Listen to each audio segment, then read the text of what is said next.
Welcome to On the Edge with April Mahoney Brains. Here, this is the spot where the conversations are pointed, the guests are sharp, and the responses are never dull. Did you bring your thinking caps? Because it's time to put them on. Because the conversation starts now. Take it nice and easy. Welcome to On the Edge with April Mahoney Brains. This is your address. This is your spot. This is your place where the conversation is pointed and the guests are sharp and the responses are never dull. And today we have Andria Hollingshead. Hello. From Spokane. That's right. She in Spokane, Washington. Brains. She is a military veteran. She is working with people with trauma. She works with women. She had a little experience with substance abuse. We're going to talk about how she overcame that. She's a mama, and she's real cool people. Do you have pink hair? Is your hair pink? I do. It's faded. It was purple. It needs to be. I'm telling you, these purple and pink-headed people, okay? They're in a lane all of their own. Absolutely. Makes you unique. So welcome her to the Edge, Brains. Andria Hollingshead. How are you? I am great. It's been a wild week at the VA, but I am great. Things are good. I've got no complaints. Now, you work at the Veterans Administration? You work at the VA hospital? I do. That is my day job. My business is different, but yeah, that is my day job. Is I'm a therapist at the VA, and I specialize in trauma and substance abuse. You know, veterans, bless their heart. My husband is a veteran. I don't even know what to say. Number one, their sacrifice and their service. They get there and it turns into something different because they're isolated away from their families. They're subjected to rules and regulations. You got to follow orders. And then you might fall into depression or post-traumatic stress disorder. Depends on where your tour of duty has been. You got your hands full there. What does it look like? Give me a snapshot of the VA these days. Yeah, so fortunately, my team, we have a really great team. I'm sure lots of people say that, but I really do have a great team. Here at the Spokane VA, we have a lot of mental health services, and we're one of the few VAs that's on a new record system, which has thrown everybody for a loop, but you know, it is what it is. We do substance abuse, we do trauma, we do depression, and all of this stuff, which is really interesting. And it's an honor. Like, it really is, like, being a veteran and being able to serve veterans and help them walk through those things and re-navigate that stuff. I was just joking with a veteran today that, like, we get brainwashed literally in the military, and it doesn't get recognized enough. And some of the things that we learn, we have to kind of don't say that, because I've got a friend that's gonna watch this. Girl, she wears me out. The militarization of individuals and the brainwashing. But you know what? There's a lot of things that wash your brain. It can be religion. It can be, you know, military. When you go to jail, no, it's a programming. It's a discipline, but it depends on what area it's in. Yeah. You say brainwash, girl, she gonna let me have it. You wash your brain from your family. Like, all of these things change the way we are, how we believe, how we behave, how we interact with the world. Like, it's not that it's a legit cult brainwashing or some wild stuff like that. You know, it can be. But militarization is, because you know what, you're not trained. You don't go there to make milk and cookies. You go there to learn how to kill and how to survive. That's, you know, and how to protect. So it is what it is. But how'd you get there? How does a woman in the military space these days? Because I used to work on MCRD and I used to see how they train the Marines. Girl, I wouldn't last a week. Well, so I joined very, very young. I joined in 1997 when I was still a junior in high school. And I was kind of a go to war or go to jail type of kid, where I was running around with a lot of people that I should not have been. I was getting in a ton of trouble, had been involved in some gangs, and a lot of drugs and alcohol, and I was on probation. And some people got in trouble, and I didn't want to go down. So I had told my probation officer, I said, hey, I talked to a recruiter and I'm going to join the Army and I'm going to get out of here as soon as possible. So I finished up my senior year in high school and off I went. I went off to the military and I got out of there as quick as possible. There was a part of me that just knew if I hang around here, then things are not going to go well. And I excelled in the military because it's so structured. Right. And And the you probably, expectations. after you whiling out, you probably, you crave that discipline. I needed it. I needed it. You know, we were chatting beforehand, and my journey with drugs and alcohol started at the age of 9 by sniffing Scotch Guard. So I Wait, wait, didn't wait, wait. Tell me what you were doing so I can be on the lookout for these kids. sniffing Scotch Guard, huffing sprays was how I Okay, started so you out. spray. Yeah, so I never knew what hoofing was. You put it like in a bag and then you inhale it, or you spray it in the air, or you spray it up your nose. What you do? We sprayed it on our clothes and then we would sniff it, and it's a fabric protector. My babysitter taught me. Great babysitter and influence, right? Really? So what Yeah. happens? You get on one. You get loopy. Yeah, it makes you real dizzy, gives you a nasty headache, makes you feel kind of like woozy and stuff. And you know, at 9 years old, you don't know no better, and that's what the cool kids are doing, so to speak. And you just go for it. So yeah. What the hell? Who would just grab some Scotch Guard and try to do that? You look back at all those different things, you're like, who thought of this stuff? Like, where did this even come from? It makes no sense. Okay, so you're 9 years old and you're huffing. Yes. And then, well, and I heard them huffing glue. I've heard of that before. Okay, and Yeah. so it evolved into what? Evolved into alcohol. It was easy to get the Scotch Guard. I wasn't going to the stores and stuff. And my mom would notice that that was gone. The alcohol, though, between my next door neighbor and I that I grew up with, we were able to get that super easy. And it was all over the place. It was within our families.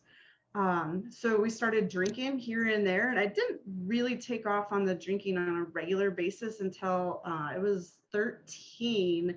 And that was the first time that I really went full force and 100% into it. I woke up in a driveway, completely passed out, puking all over myself, had puked on a cute guy that I professed my love to. Called my mom and was like, I need you to come pick us up from this graduation party. And, Wow. and you would think that, like, most people, when they go through something like that, they wake up in the morning and they'd be like, whoo, that's probably not a good idea that I do that again. Not this girl. I was like, where's the next one? Let's go. All right, so let's do a deep dive. Were there Yeah. some situations in your adolescence and growing up between your parents that drove you that way, or were you just wilding out with, friends and bad influence? A both and. I think things are always a both and space. My mom and my dad were divorced before I was even a year old, and then she was remarried to another guy that was a Vietnam vet, and a police officer. So that came with its own things. And then they were divorced by the time I was in second or third grade. And then from there, it was boyfriends that were coming in and out all over the place. There was no structure. There was no, like, my family, we didn't grow up in that place where you told each other that you loved each other or that you really liked each other. There was no worry about where we were as kids or how we were doing or any of that type of stuff. It was just like, oh, you guys are just this part of my life that I have to take care of. um so it was that, as well as not being okay with that, resentment towards my multiple families that I wasn't a part of, and just needing to be connected. And I found that in these people that were out partying, like they were having fun. It was great. And they weren't worried about all the other stuff. So it was like, All let's right, and then, go. yeah, there's no rules. You made your own rules. Yeah. So, Mama is observing some of this. Well, I guess she's doing her own thing. Then Yeah. what about your dad? Now, your dad wasn't there in the household. Did you have a relationship with him?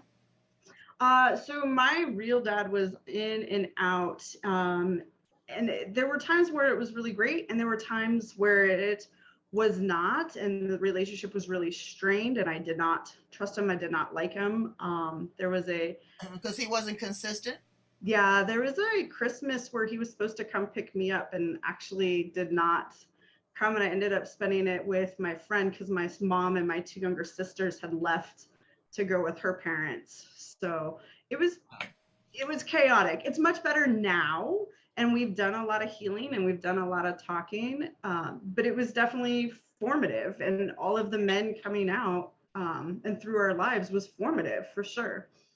How did that help you uh, structure your own love paradigm? You know, when you go through some challenges and your first role models are your parents, your mother Mhm. and your father, and you want to please them, absolutely. You want discipline, you want structure. You're looking at your friends, you're looking at their parents, and then you have no quote unquote discipline, no rule. How did that help you, frame your adult life? Uh, I was very detached, had up the walls for many, many years and never let people actually get close to me at all. My ideas of relationships was really construed. And it wasn't until I got into recovery and learned actually to like women. For many years, I didn't trust women. I didn't like women because I wasn't a trustworthy woman. um, that I started to learn how to be a woman and to have grace and to trust other women. And they taught me how to get into relationships, how to develop trust, how to not be needing, how to trust myself to take care of myself, and how to interact. And a big piece also changed when I had my son because I wanted so differently than what I grew up with, that I've engaged in my own counseling multiple times and taking care of that so that I can engage with him in a different way and I can develop that attachment and help change and stop the patterns that I grew up in. So let me ask, are you married? I am not anymore. I have been, but I am not anymore. So does your son have a relationship with his father? He does not, unfortunately. I I was 3.5 years sober, and I had a sense of entitlement, and I chose somebody that was in active addiction, and I had that diamond in the rough, I can change him mentality, and I deserve this. And within a month of getting married, he started hitting me, and it got worse and worse and worse, and I ended up pregnant. We tried to work things out and do counseling. It still got worse, to the point to where I was pregnant at 7.5 months, and he woke me up with a knife to my throat. And that was the end. I was like, I'm not going to do this. I'm not going to raise my son in this environment. So we got divorced, and it's been his choice to not be involved in our son's life. He pays child support. Sometimes, that's better.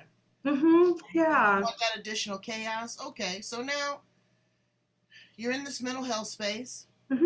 You had your own set of circumstances, Clearly, yeah. and your son is watching this. Yeah. How do you uh, try to help him stop that vicious cycle of epigenetics? And I'm gonna ask you that for a couple reasons. One, because it's no fault of your own. What I think that you've done is the most courageous thing, as consciously uncoupling, to make it safe for him. But again, he's looking for this person as a role model. Oops, I'm sorry. He's looking at this, he's looking at this woman that's strong, but a woman can't teach a man how to be a man, in my opinion. Yeah. So what are you doing to help him do that? Does he have, maybe some counseling? Does he have a coach? Does he have some good friends? How are you helping him mold himself as a man? Yeah, so a few things, and I think you're absolutely right. I know there's a lot of people out there that would completely disagree with this, April, but there are things as a woman that, like, I just can't teach him.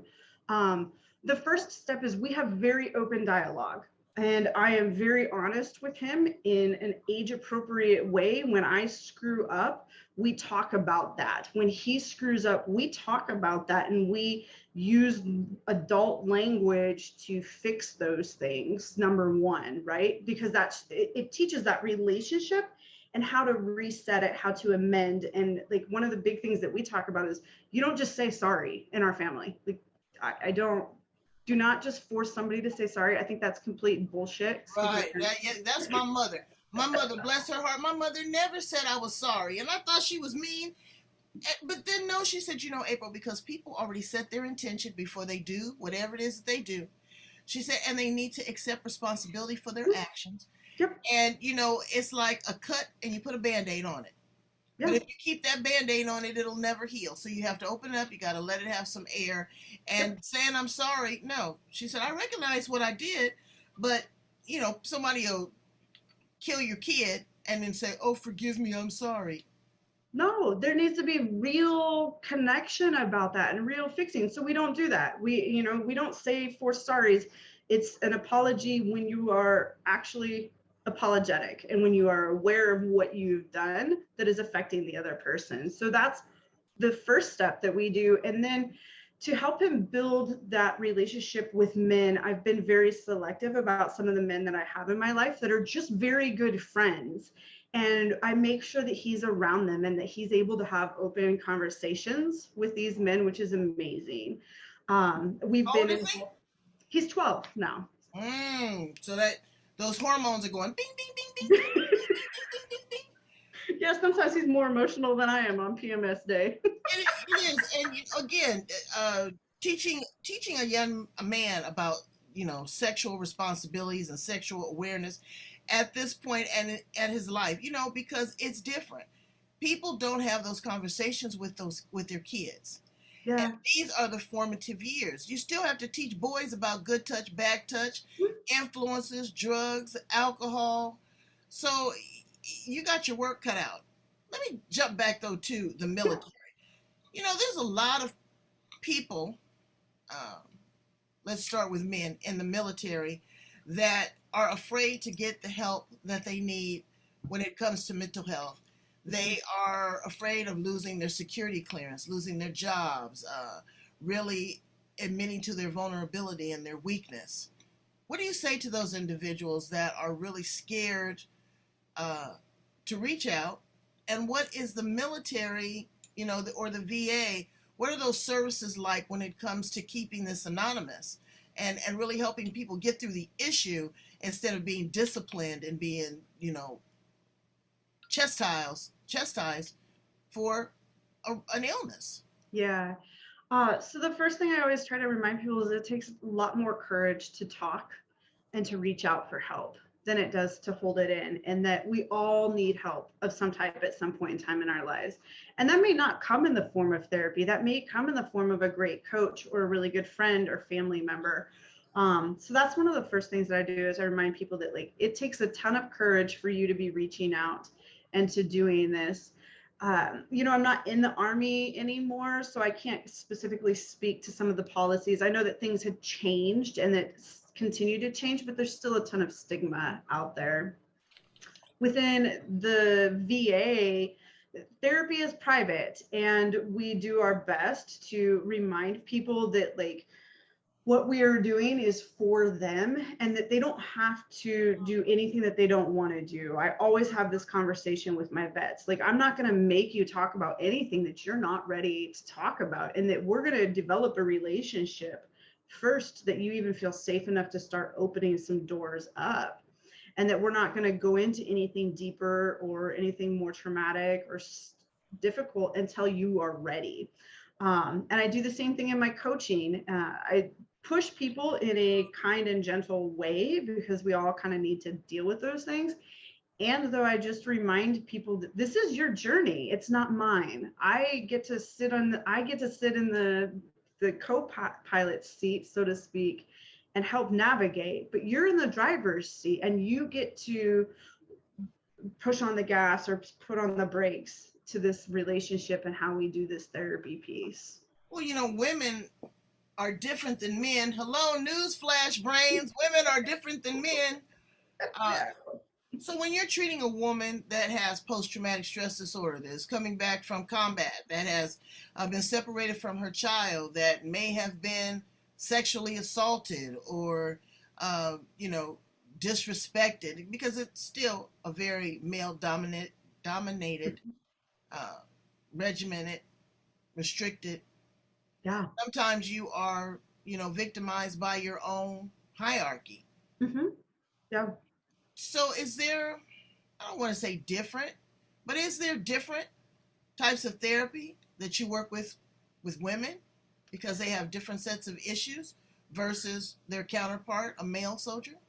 Yeah, so the therapy modalities, the actual like cognitive processing or prolonged exposure or cognitive behavior, acceptance and commitment, all those things are really the same. It's the delivery that changes and the way that we have that conversation, and the fact that we do address the differences between the male and female gender and the experience within the military and the world, and how contextually that changes us, and that those things are just as important and a part of the healing process, rebuilding autonomy, recognizing and validation that as a woman in the military, I don't care who you are, you have had to deal with sexual harassment.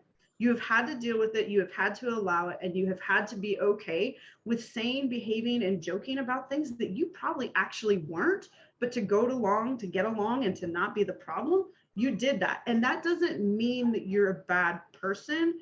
That means that you learned how to adapt in a way so that you could survive and so that you could thrive as best as possible in that environment.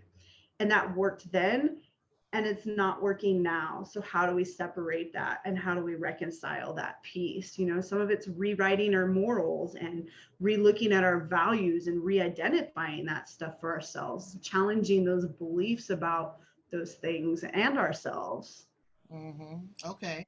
Then also too, the substance abuse. Mm-hmm. So a lot of people using alcohol as a crutch. Mm-hmm. It's destroying every aspect of their life. If you are a military veteran, brains know that there is help, and it's not in a bottle or a fifth of, rum or brandy, because during COVID, it was awful. A lot of military families experienced a lot of trauma, abuse, dysfunction. Number one, these military people weren't used to being home all the time because they were on tours of duty. That was restricted. Individuals weren't communicating before, so that was their way out. But when you had COVID-19, you didn't have any choice but to sit there and look at your Mm-hmm. other, at your partner and really identify who they are. So moving forward, I'm glad that you have programs set up there at the VA that are really trying to be anonymous, that are being supportive of women, that are dealing with drugs and alcohol, and you have a great coaching. So how did you take these things and decide that you wanted to also take it to another level and be a coach? Yeah. Well, after 23 years in the military, I love working with the VA. I love working with my vets, but I'm tired of following the rules too. Really? Oh, I told you I wouldn't last a minute. So it came from partly that, like, I want to be able to engage with people in a different way, and the mental health that I get to do at the VA is very different than what I get to do in my coaching. And I do want to make sure that people know that, like, I'm not speaking for all of VA. Don't go back and say I'm this subject matter expert and those types of things, but um, it's limited. And one of the things that I learned in the military is the physical fitness and the body image and all of that stuff that comes from that. One of the things that I learned as I was training soldiers and helping them get more fit, get off what they call the fat boy program in the Army and different things like that, was that there's this huge mental health component of that that never gets addressed in that world. And then when I became a therapist, one of the things that I love the brain, I love the body, I love learning about the neural circuitry and all that stuff. And one of the things that I started to really see in my mental health practice with folks is that there's a huge part that we were missing. We were not connecting brain to body enough, and we were not addressing these physical ailments. There was no conversation between me as a mental health therapist and a pain management doctor or primary care doctor. And these folks, they would come in and they're still, they're limping and they're carrying all this pain and stuff. So I got into the research And I got relicensed as a personal trainer, and I decided that it was time to go out on my own and create this program where we're doing it all, where we're bringing the brain back online with the body and the body back online with the brain. You talked about the addiction and drowning ourselves.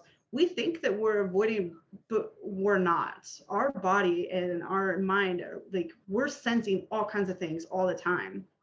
So I get to combine both and really help people get vibrantly healthy in a whole new way, because we're addressing both the fitness and the mental health and how the body is holding on to this stuff, and how fitness can be used to do kind of what we call somatic processing, where we're identifying where we're holding these life traumas. I call it losing the physical weight and the life weight, so that we can live the way that we want to live, and so that we can be more impactful in our life, more patient, more tolerant, more confident, so we're not walking around in pain all the time, so that we're able to sleep better, so that we're able to engage with our families and our And employers. a way to get it off you.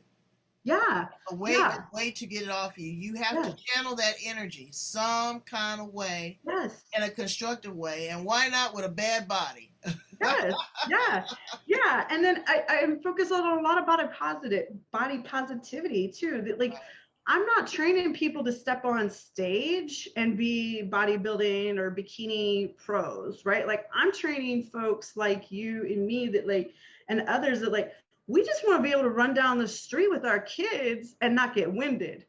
Right. Or our grandbabies. We want to be able to go out on family trips and do things and hike and bike and like live longer and enjoy more things. We want to be able to travel and do that stuff. So the fitness aspect is not that type of aspect that's like go hard or go home and balls to the wall type of stuff. Balls to the walls. I'm scared of that. Exactly. That is definitely a army word. Okay. Yeah, sorry. So Come out. let's learn some fun stuff about you. Okay. What's up with the lip pierce? Why did you do that? And how did you do that? They wouldn't let you do it like that. How did you do that? That looks like it Well, hurt. it didn't hurt. I went to a professional piercer when I finally decided it was time to get out of the Army, and I finally got my retirement orders. I joined the military when I was 17, so I never got to rebel in that way. I rebelled in all these other ways, but I hadn't gotten the chance to do the other things. So within a week, I had an appointment to get my lip and my cartilages pierced. Okay. And within 3 weeks, I had an appointment to get my hair dyed, because I was like, I get to do the things I never got to do. I'm doing it. Why did you decide to get your lip pierced up there? I've always liked it. I've always thought Yeah. it was pretty. I thought it was kind of feminine. And at the same time, I like the juxtaposition of the badass, masculine, and tough, as well as the feminine. And I was like, I think that fits. So what's your pronoun? I use her. You use I her? use her. Yep, I I use her. use we, they, and ours. Do you? Yep. It's safer that way. I mean, I can just Yeah, be whoever I want to be. that's true. If you were an appliance in the kitchen, Andria, what would you be? I'd be the freezer because I'm super cool. Ooh, I'd be the mop because I want to clean some shit up. I love it. What is your favorite food? Sushi, Sushi. definitely. Yeah. Okay. Where are some of the places that you traveled while you were in the military? Thailand, Paris. I've been to South Korea. I've been to Nigeria, New Zealand, Australia, Finland, Senegal, Africa, Nigeria, Germany, Switzerland, Holland, Wow. Jeju Island, which is part of Korea. So that's All over made the you a place. very worldly woman. That's given you a opportunity to look at different cultures, to look at different upbringings, to look at, relationships between men and women. What are some of the other valuable things that you found from being able to travel to so many different foreign places? Get out of the touristy stuff. Go actually talk to people. When I was on my deployment to Nigeria, the housekeeper and I became good friends, and we stayed in contact for like years. We stayed in a hotel off and on. And the things that I learned about the African culture were just so eye-opening and so far from what white middle-class America had learned growing up in Nebraska. So the biggest thing I could say is like getting into real conversations with people and connecting is just so valuable. Like there's so many things that we don't know that we think that we know. And it's an amazing way to learn about yourself. Exactly. You don't know what you don't know, and you have a much richer appreciation for diversity, Yeah. for the plights of other individuals, for the haves, the have-nots, the privileged, and the impoverished. Girl, we're spoiled here. The US is spoiled. Period. I could go on a whole other tangent, but the I know, US is I know. spoiled. And when things happen to me sometime, I have to remind myself that this is a first world problem, April. It's really Mm, not that serious. yeah. So in the grand scheme of things, when you look at what you have and you can, go in and turn on the spigot and get clean water, or, flush a toilet, or Yes. go in and get anything from a tuna sandwich to a steak, Hmm. all of those things Americans, I think, a lot of times take for granted. What would you Yeah. tell a 25-year-old Andria Hollingshead? Go for it. Let go of fear. Be yourself. Go for it. Find your inner voice and follow that hard. All the other opinions and all the other things that you've learned up until now, you're going to unlearn anyway. So go out, fail forward, make mistakes, and enjoy it. Get out there. Okay. So you got to feel the feels, yet do it anyway. Yes. Yeah. I get you. Yeah.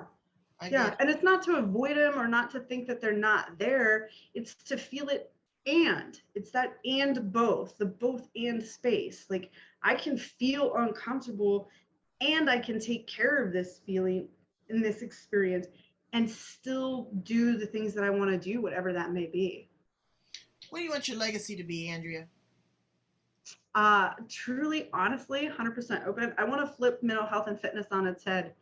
There's a lot of lack. Like I said, the two are disconnected and they should absolutely be connected. And I want part of my legacy to be bringing that back together and really putting the two industries back together. One of the other things that I want to do is because I've been a solo parent, I want to start a scholarship for solo parents, but not just so that they can go to college. Like I have an amazing coach right now, life coach, and I would love, like, there's learning comes in so many ways, and that was one of the things that I learned in all my travel, right, is that you learn from those experiences. So I would love to be able to get this scholarship up and running so that people can get coaches, they can take trade schools, they can do all these different things specifically for single parents, because there's just a lot of stigma and ideas about single parents out there. So Yeah, and it's hard doing being a single person doing two people's job, mhm, and then also mentoring and molding and letting your child know that this is not about you, mhm. that this is about this other individual. But when you don't see that individual growing up, you always have this doubt and this lack. And I'm glad that you have really uh, incorporated and introduced your son to great role models that will help them, understand that, hey, it's more than having that physical presence of that individual that makes you a man. Yeah, If it's going to be disruptive or distracting, then it's probably best. But it takes him a while to appreciate that, you know. yeah. It does. And I'm sure he's looking at you because you are a super great role model. Thank you so much for being here on Yeah. the edge with me, Andria Hollingshead. You are a rock star. Tell my brains how to get in contact with you to coach with you. Are you doing some coaching online? Are you, Yes. do you have an Yes. online boot camp? I do. So it's a 90-day boot camp, and it combines the physical health and the fitness and mental health all in one. You can find me on Facebook, Andrea Hollingshead, or at Rockstar Wellness. Rockstar Wellness. Well, I'll tell Yes, you, we all Brains, rock stars. get your banjo ready. It's that inner vibe. It's that inner vibe. And you know what? Tattoo your lip. I mean, not tattoo your lip, pierce your lip. Exactly. Pierce your lip. go for it. You know, you don't know what you don't know. Um, Sobriety is a really cool place. Hmm. It's a really cool place. I know that when you're in this fog and you feel that you don't have any alternatives, that self-medicating is the way to do it. But clarity is key. And there's Hmm. people that will help you, that will support you. So don't be afraid. Yes, Go ma'am. back and check out other edgy conversations right here at this address. Woo! On the Edge with April Mahoney. We love you guys so much that we will do anything that we can to help you, support you, encourage you. We want to love on you from top to bottom. Thank you so much, Andrea. You are the best. Thank you, thank you, thank you. Bye, brains.